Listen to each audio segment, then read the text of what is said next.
Okay, welcome to our channel. In my previous video, we talked about the basically Brexit, looking at net migration, and also we did mention about the forthcoming Brexit reset summit, which was due on the 19th of May 2025 between the Prime Minister of the United Kingdom, Sir Keir Starmer, and the head of the European Commission, Ursula von der Leyen. That has passed and basically has been dubbed as the Brexit reset or the EU UK reset. But obviously, as I've always advocated for the fact that the vote of that 51.8 to 48.2% that led to us deciding for Brexit June 23rd, 2016 was in effect not good enough, that the vote should have been past 60% for the nation to have made such a decision. And also, I have also talked about the cost, the human cost, the financial cost, the national divide that this Brexit has brought to this nation and how it has set the nation back, i.e., just looking at, taking care of the things that really matters, basically the cost of living and the day-to-day helping the baseline of this nation for people to have a better standard of living. But we have wasted so much resources in this Brexit issue.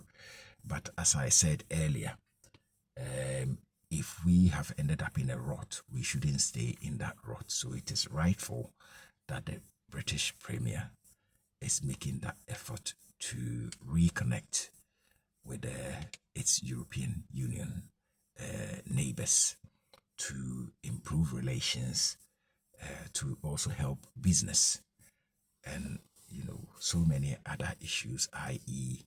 cultural exchange, opportunity for the youngsters to be there to work and study, to develop themselves.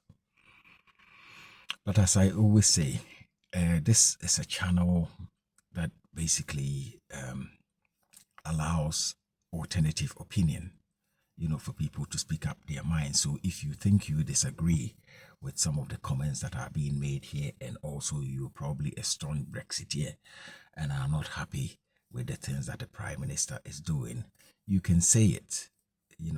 Come on the platform, put your ideas in the comments.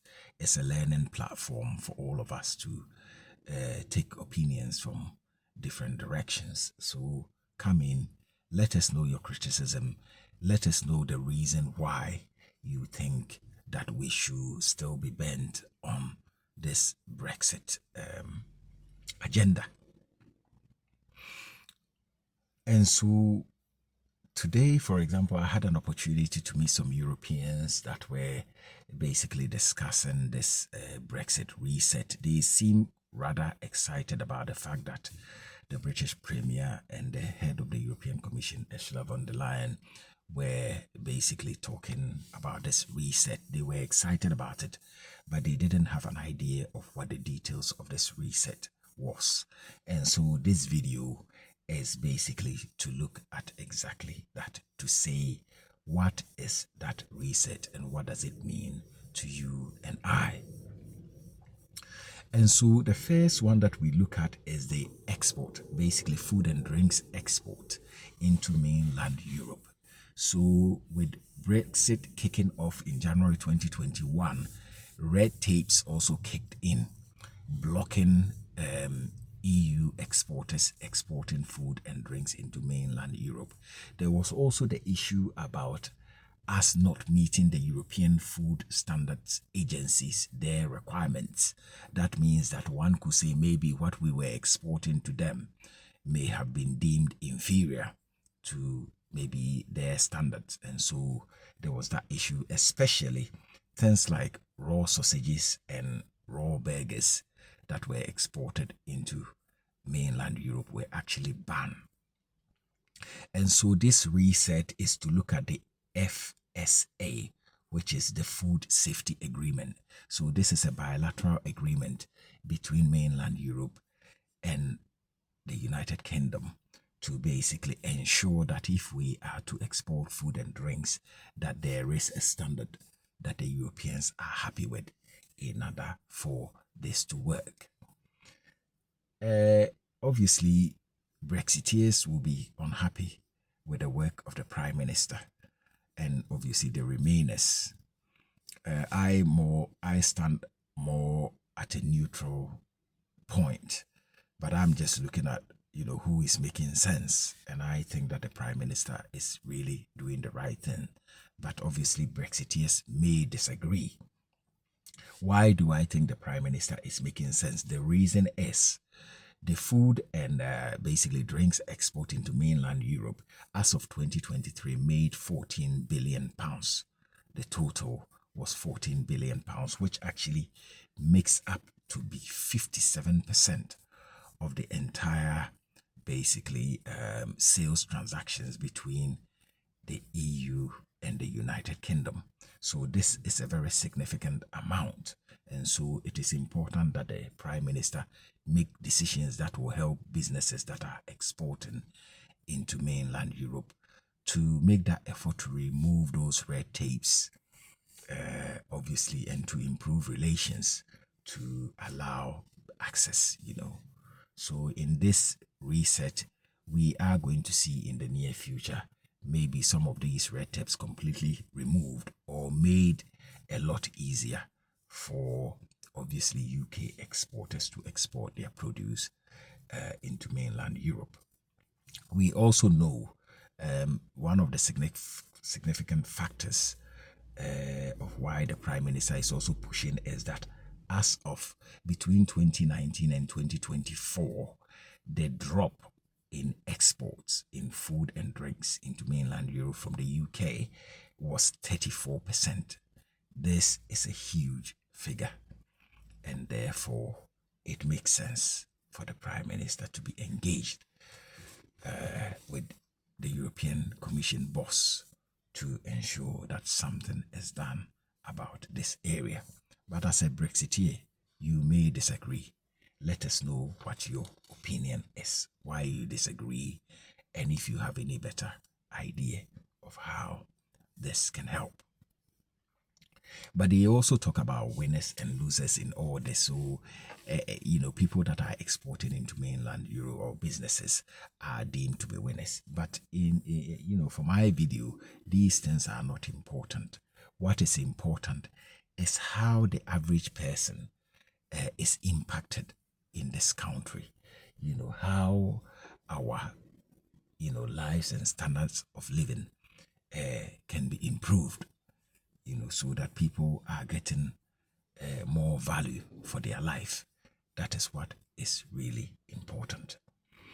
Now, the second item is the European Defence Fund. This is a 150 billion fund for mainland Europe, which obviously UK companies that are producing weapons or ammunitions or are in the defense industry are able to access.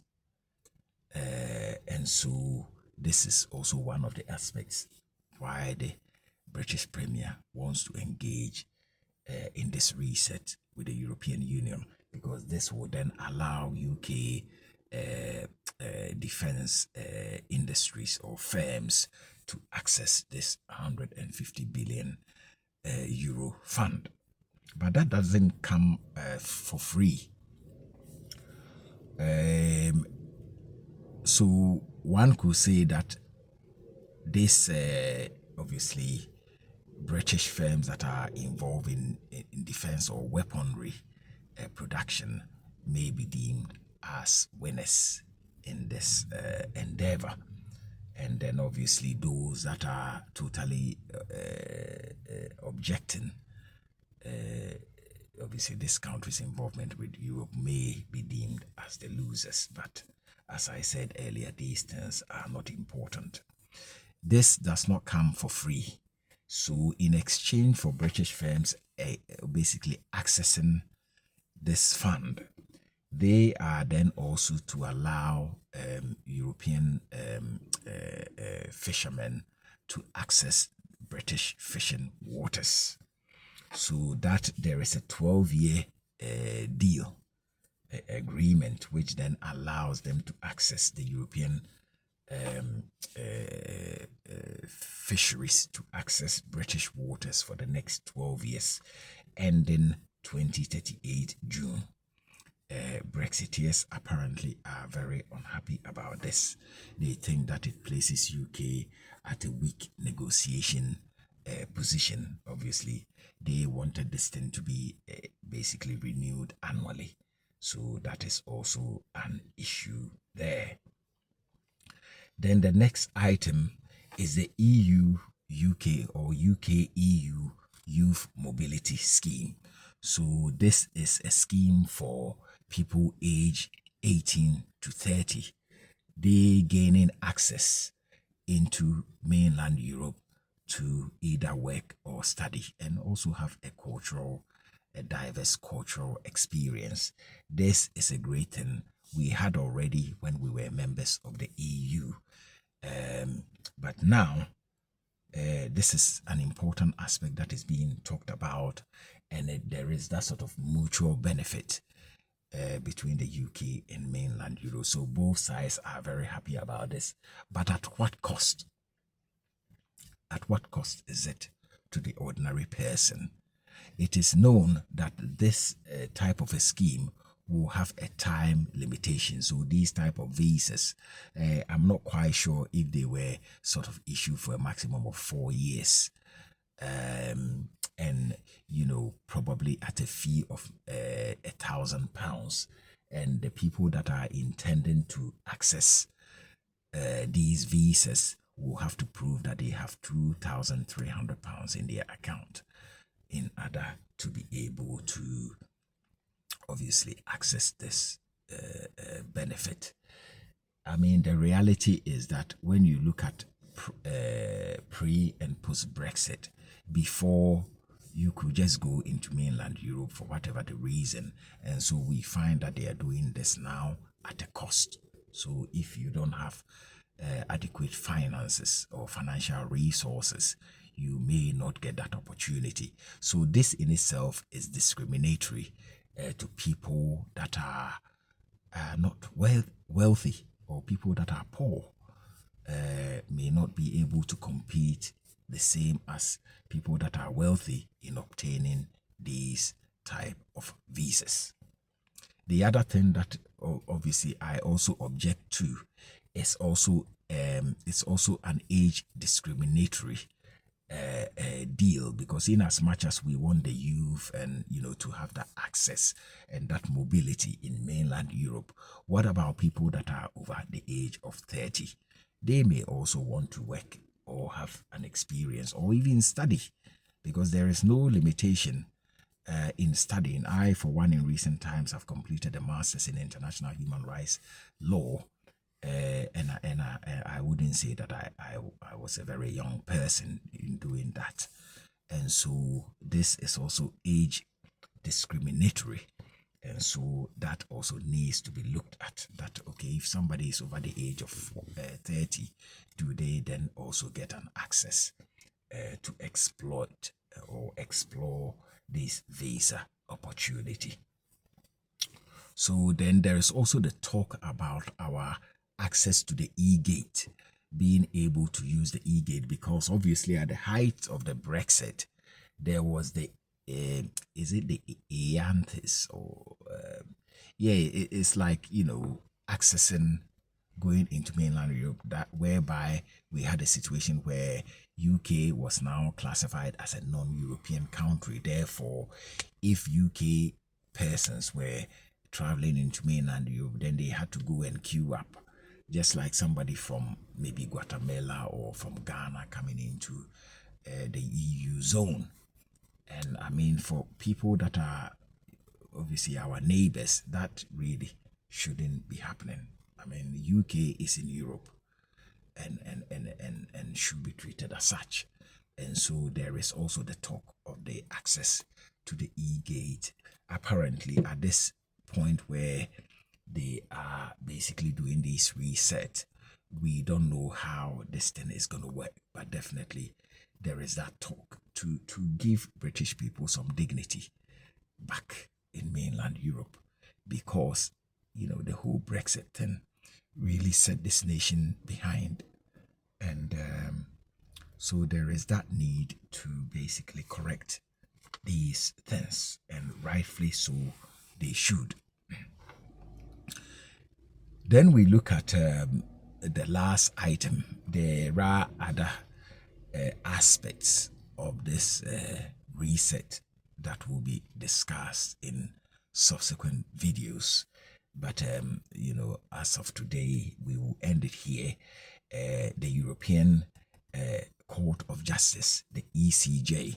So the ECJ will be the final arbiter, i.e., in relations to any disputes that arises concerning UK exports, and I'm very sure same as EU exports.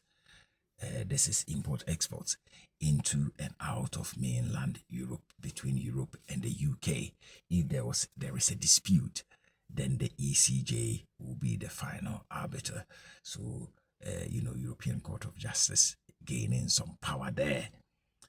Now, Brexiteers are going to be furious with this, because in effect, if they're going to have the final, basically, arbitration, it makes sense. They are the bigger economy made of many countries. And so, in terms of seniority and power, I would say then it's the ECJ. But obviously, Brexiteers that fought for us gaining back control and having this judiciary independence and making our own decisions are going to be infuriated by this type of a situation, because this is like the slow chipping or taking back Europe, taking back power, i.e. in terms of judiciary power. And so you find that as this thing progresses, there are other areas where whenever there is an engagement, you are going to find that the European side will have the final arbitration or will make the final call. And so this really, you ask yourself, why did we do this Brexit thing if we're only going to go back and give back the power? But as I said, it's the right thing to do, because now we know the cost of this Brexit to this nation, and the ordinary guy, probably their standard of living has gone down. Some people may have benefited, but majority of the people that felt that if this thing happened, their lives were going to improve and stuff like that, I've seen that has not happened. Not only that, even as I said, the judiciary power of the Supreme Court of the United Kingdom was overruled by parliamentary supremacy. So you tend to find that even as we took the power back, our judiciary still didn't have the final say. It was Parliament that had the final say. So then now, the judiciary is going back into Europe if the ECJ are going to preside over disputes on aspects of food and drinks imports and exports between the UK and mainland Europe. And so that is where we are. The other aspects, I said, we will look into it. In all fairness, there is an aspect of migration that I am going to be looking into again, pull out some more data on migration and just analyze it, considering that it was one of the big selling points for the Brexiteers. We're going to really analyze it to see if indeed there was any reduction in net migration.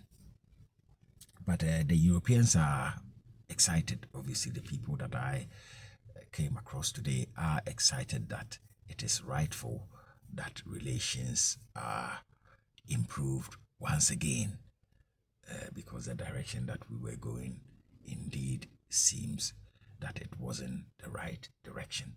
So kudos to the Prime Minister of the United Kingdom, Sir Keir Starmer, and the boss of the European Commission, Ursula von der Leyen.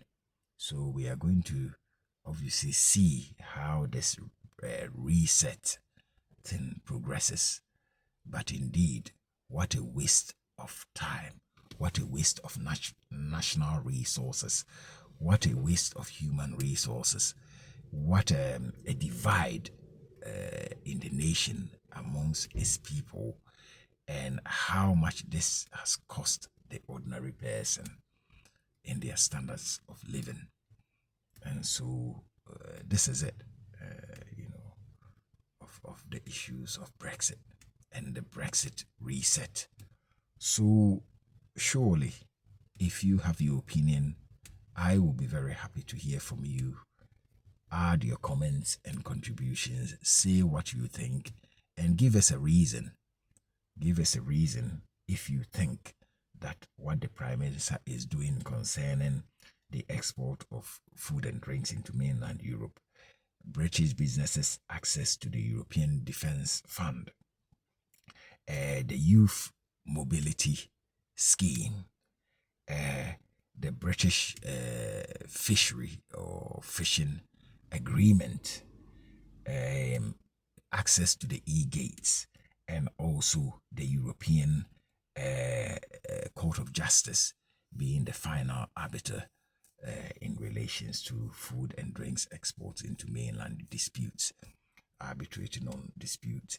If you disagree, feel free to say your opinion, why you disagree, and if you think that there is an alternative way that these things could be done better, that the Prime Minister has not done for this nation. And so we surely like to hear from you. Thank you for watching this channel, and until next time, have a good day.